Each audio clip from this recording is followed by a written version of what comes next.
we go.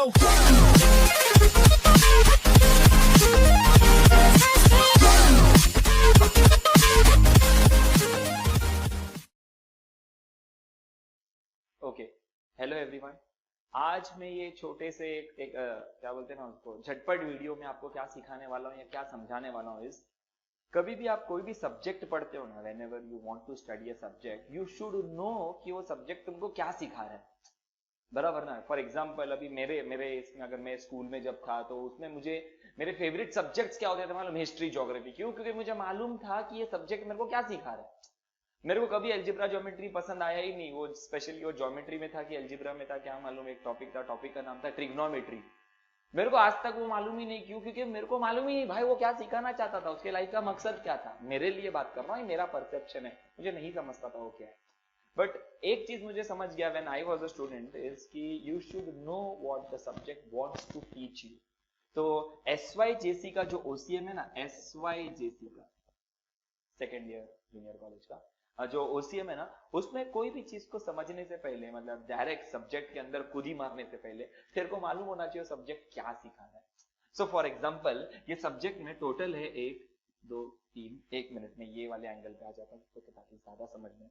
ये topic में है टोटल 8 चैप्टर्स।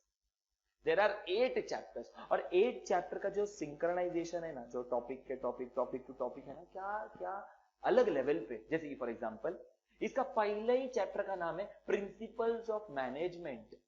तेरे को अगर organisation of commerce and management सीखने का है तो सबसे पहला तेरे को सीखना पड़ेगा principles of management, rules of management. And once you know what are the rules of management, you will study the functions of management. Guys, देखा, कोई भी गेम को सीखने से पहले उस गेम का तुझे रूल्स मालूम होना चाहिए, उसके बाद उस गेम में क्या क्या किया जाता है वो मालूम होना चाहिए।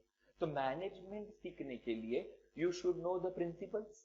और अगर तेरे को एक बार प्रिंसिपल्स पता चल गया है तो उसका क्या सीखेगा? फंक्शन। तो अगर तेरे को मैनेजमेंट का प्रिंसिपल समझा, अगर तेरे को मैनेजमेंट का फंक्शन समझा, तो तू क्या बन गया? एंटरप्रेन्योर। क्या सर इतना बड़ा नाम, इतना बड़ा वर्ड उठा के मुंह पे मार रहे हो? एंटरप्रेन्योरशिप। एंटरप्रेन्योर का मतलब होता है सिंपल सरल शब्दों में बिजनेसमैन। क्या बोलने का? Businessman. Yes, this is business. देख, बिजनेसमैन तेरे को बनने का है तो पहले you should know the principles of management, the rules of management. Second, you should know the functions of management, management में क्या क्या काम किया जाता है। तो अगर ये दो चीज तेरे को समझ गया तो तू क्या बन गया? बिजनेसमैन। और अगर तू बिजनेसमैन बन गया तो हो गया सर, चैप्टर खत्म, सब्जेक्ट खत्म। नो ब्रो, बिजनेस में क्या क्या सर्विसेज लगता है। Chapter number 4, business services. Business को कैसा करने का, बिजनेस क्या होता है, बिजनेस सर्विसेज। और अगर तू बिजनेस में क्या बोलते हैं ना उसको, बिजनेसमैन बन गया, बिजनेस में क्या क्या सर्विस चाहिए ये भी तेरे को समझ में आ गया, तो तू अगला क्या करेगा? कुछ नया नया करेगा। सर नया नया करेगा मतलब क्या करेगा? अरे बिजनेस ही करेगा, बट बिजनेस में कुछ नया नया करेगा। Emerging modes of business. What is emerging modes of business? Emerging का मतलब होता है नया नया, मोड्स का मतलब होता है तरीका, बिजनेस का मतलब होता है बिजनेस, नया नया तरीका ऑफ बिजनेस। बिजनेस एमर्जिंग का मतलब नया नया, मोड्स का मतलब तरीका, और बिजनेस का मतलब बिजनेस, नया नया तरीका ऑफ बिजनेस। ये अपन देखेंगे इसमें। और अगर किसी ने नोटिस किया रहेगा 500 का 500 चैप्टर जो है समथिंग रिलेटेड टू बिजनेस। अगर तेरे को बिजनेसमैन बनने का है तो मैनेजमेंट के प्रिंसिपल्स को सीख, मैनेजमेंट के फंक्शंस को सीख। तू क्या बन गया? एंटरप्रेन्योर। तू कौन बन गया? बिजनेसमैन।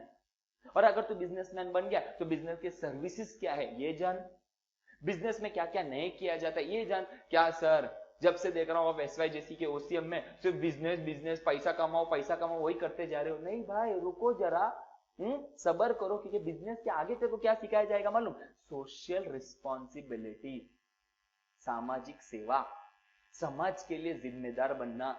पहली बार एक चैप्टर ऐसा आया है जिसमें पैसे के बारे में बात नहीं किया जा रहा है, बिजनेस के बारे में बात नहीं किया जा रहा है, सिर्फ और सिर्फ किसके बारे में बात किया जा रहा है? समाज के सेवा के बारे में। That is social responsibility.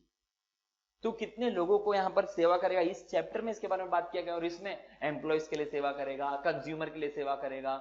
एक मिनट, किसके लिए सेवा करेगा? कंज्यूमर के लिए। इसका मतलब chapter number 7 consumer protection, consumer को प्रोटेक्ट ही करेगा। भाई कितना ये सर, क्या सर हम लोग खाली कंज्यूमर को प्रोटेक्ट ही करते रहेगा, पैसा नहीं कमाएगा? अरे कमाओ ना भाई, इसीलिए तो लास्ट चैप्टर का नाम है मार्केटिंग। कंज्यूमर को एड़ा बना के चैप्टर पैसा, कुछ आता है नहीं आता है। मैं क्या बोलता है, 12th स्टैंडर्ड में एंटर करते ही पहले ही लेक्चर में ओसीएम का 8 चैप्टर का नाम आता है भाई। वो भी कैसे? सिस्टमैटिक। कैसा? सिस्टमैटिक। पहले मैनेजमेंट के प्रिंसिपल सीखा, मैनेजमेंट के रूल्स सीखा, तू क्या बन गया? Entrepreneur, businessman. एक बार तू बिजनेसमैन बन गया तो बिजनेस में क्या क्या लगते हैं? सर्विसेज। उसके बाद तू क्या करेगा? बिजनेस में कुछ नया नया करेगा। इमर्जिंग मोड्स ऑफ बिजनेस, ऐसा कर रहा हूं मतलब ऑनलाइन है भाई। इमर्जिंग मोड्स ऑफ बिजनेस क्या सर, सिर्फ पैसा ही कमाएगा क्या? कुछ दूसरे समाज करना भाई, सोशल रिस्पॉन्सिबिलिटी, सामाजिक सेवा। और सामाजिक सेवा अगर तेरे को करना है तो किसको प्रोटेक्ट करेगा? कंज्यूमर को, दैट इज कंज्यूमर प्रोटेक्शन। और लास्ट में कंज्यूमर को एड़ा भी बना देगा, दैट इज मार्केटिंग। तेरे को पता होना चाहिए वो सब्जेक्ट तुझे क्या सिखा रहा है। और इसी सब्जेक्ट और इसी चैप्टर को डिटेल में सीखेंगे पूरे 12th स्टैंडर्ड में, पूरे 12th स्टैंडर्ड में अपने तरीके से। समझा क्या? You should know what the chapter, what the subject wants to teach you. Thank you.